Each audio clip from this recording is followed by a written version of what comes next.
It's a proud moment for me to again be with you today, to stand in solidarity with all of you and with American war resistors in Canada. You know, we're in the middle of an election campaign, and this is our opportunity, if this is our issue, to show how we feel and to tell the Conservative government that they're doing wrong, that their policy is wrong, that their approach is wrong, that their willingness to ignore the will of Parliament is wrong. Canadians made it very clear, and our government made it very clear from the outset, that we were not going to participate in the war in Iraq, that we believed that it was an illegal war and an unjust war, and Canadians still overwhelmingly support that position. And that was the right decision. But we still have to deal with the full implications of the stand that we took, the correct stand that we took. One of the ways that we need to pressure the Conservatives is to ask what role Canada is taking to bring the war in Iraq to an end. What diplomatic role are we taking? I don't think we're doing anything along those lines. We're not doing anything to bring that war to a conclusion and to see peace come again to Iraq. We need to push the full implications of that decision. The other way we need to push the implications of our decision not to participate in that war is to make sure that Iraq war resistors find a welcome here in Canada. We've failed to extend that welcome, and Canadians believe that that should be possible. We have the experience of the Vietnam War, when Canadians across this country, from coast to coast to coast, welcomed American war resistors to this country, and we've seen the benefit of that.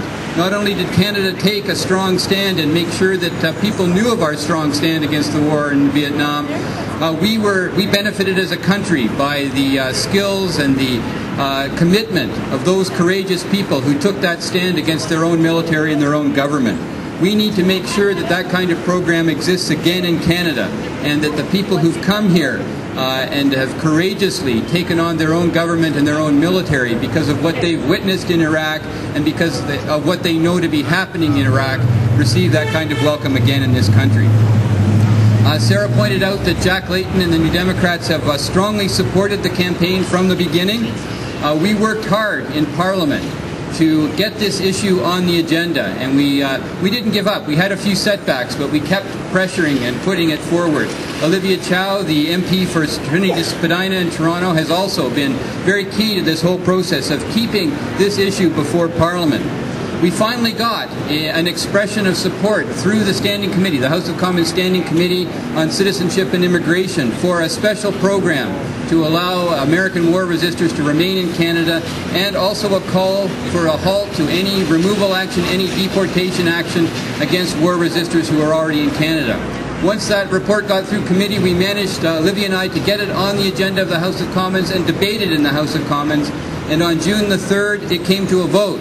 Now, thanks to the work of the War Resistors Support Campaign, the earlier setbacks didn't dog us that time. The Liberals supported it, the Bloc supported it, and all New Democrats were in the House to support it as well, and that motion passed, that report passed through the House. Now, sadly, the Conservatives have chosen to ignore not only the will of Canadians when it comes to the war in Iraq, but also the will of their elected representatives. And sadly, we've seen them move on deportations despite the explicit call of the House of Commons. It just goes to show again that Canadians can't trust Stephen Harper and the Conservatives. They can't trust them on this issue. They can't trust them on so many other issues. And to ignore both Canadians and their elected representatives is proof far beyond anything that we ever really needed on that issue. Because we're in the middle of an election campaign, let me just be really partisan for a moment. I want to say that Jack Layton was an early and enthusiastic supporter of this campaign. And it's time we had a Prime Minister who had those kind of values as his baseline when he's coming to the decisions of Cabinet and government.